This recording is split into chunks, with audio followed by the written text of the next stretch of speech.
We were going to celebrate my oldest daughter going off to college. We were meeting my family, my sisters and their families for dinner. We left our house probably at 5 and knew we would be facing terrible rush hour traffic to go to this restaurant. I called my sisters and said, we're running a little late, we're stuck in traffic. And then we crossed the bridge.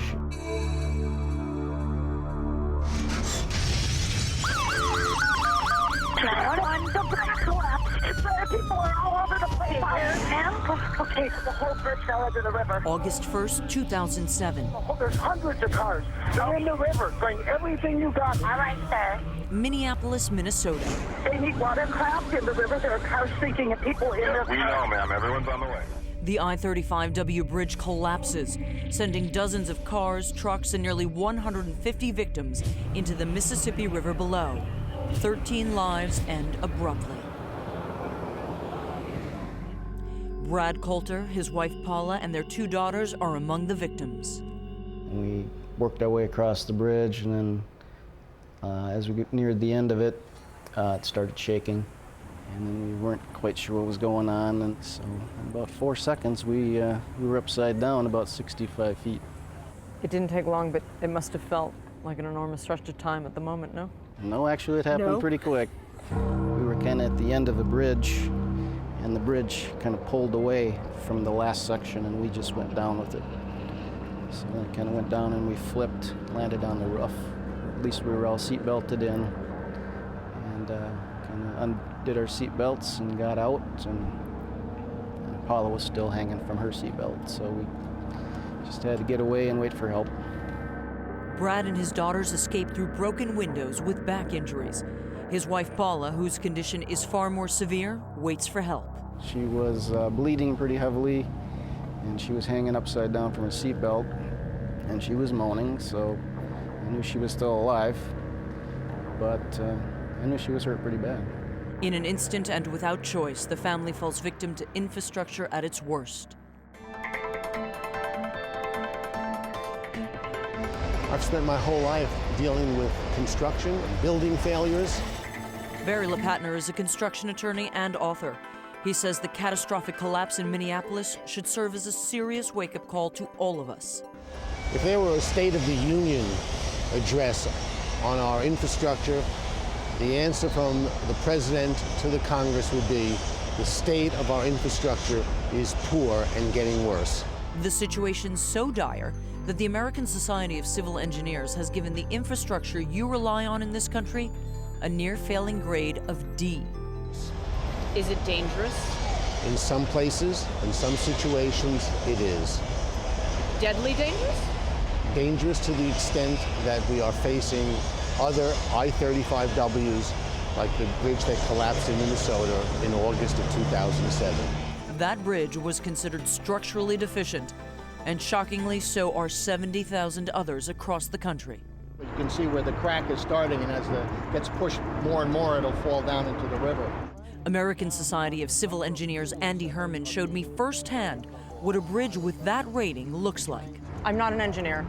As a novice, I look at this and I think this looks really bad. Is it? Well, the bridge has been posted, so they've done structural ratings on it and found that it can't carry what it was originally designed for, so they posted it for smaller trucks, less weight. If heavier trucks come across this bridge, what could happen? It starts wearing the bridge out even faster. Is this emblematic of bridges across the country? Well, this bridge is listed both as structurally deficient and functionally obsolete. 1 in 4 of our nation's bridges are listed that way. And it's even worse in urban areas where it's 1 in 3 bridges have this distinction. So just how did we get to a place where so many bridges are in such bad shape?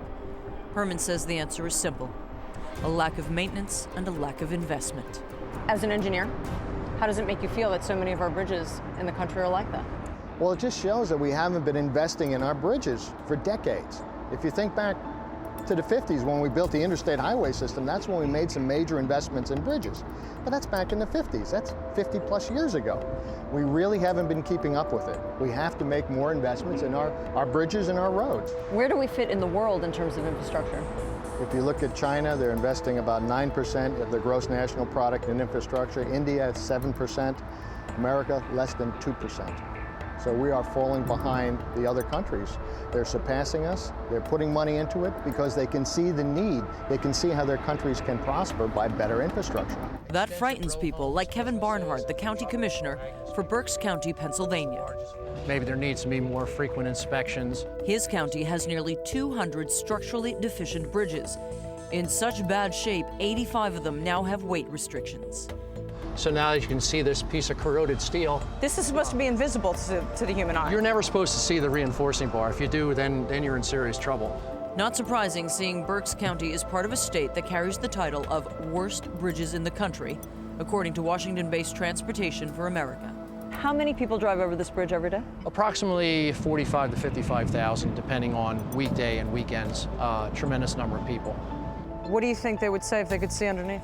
If they could see underneath here, if they came down here, took the walking tour like you and I are taking, we'd probably say want to find another bridge to get into Reading. You sound tense. Yes, I am, because the more I look at this, the worse it gets. I'm certainly not an engineer, I'm a local elected official, but I know enough that this is scary. And this impacts my constituents, and that concerns me. I think of Minneapolis and the tragedy that happened there. Words can't describe the feeling I would have had if that would be me, if that would happen here in Berks County.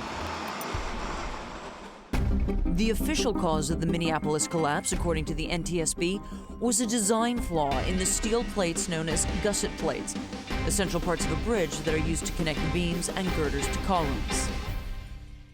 This was not an under-constructed bridge. It was under-designed at the gusset plate level. Attorney Barry LePatner agrees that there was a design flaw, but he says it wasn't the only cause of the failure. He points to the bridge's structurally deficient rating and to the fact that the I35W, which was built in 1967, was also fracture critical, an engineering term meaning that if one part of the bridge fails, the entire span can fall. Why did that happen? It happened because there was 16 years where that bridge was structurally deficient, meaning it had already been in poor condition, but no maintenance money went in to alleviate that condition, despite numerous engineering reports that described it as being an imperiled bridge. Whenever that bridge comes up, everyone says, oh no, that wasn't lack of maintenance. That was a design flaw.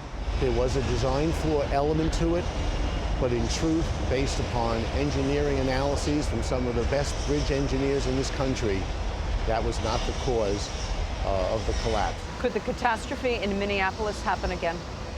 It not only could, unfortunately, it will. And that cold, hard fact haunts Minneapolis's mayor, R.T. Ryback, who 4 years later, at a memorial dedication for the 13 people who lost their lives, is still unsure of the true cause of the tragic collapse. I don't think to this day I can clearly answer to someone exactly what went wrong. There was a design flaw, but more was going on. I'm frustrated. I'm more frustrated that we don't know exactly how we're going to make sure this never happens again.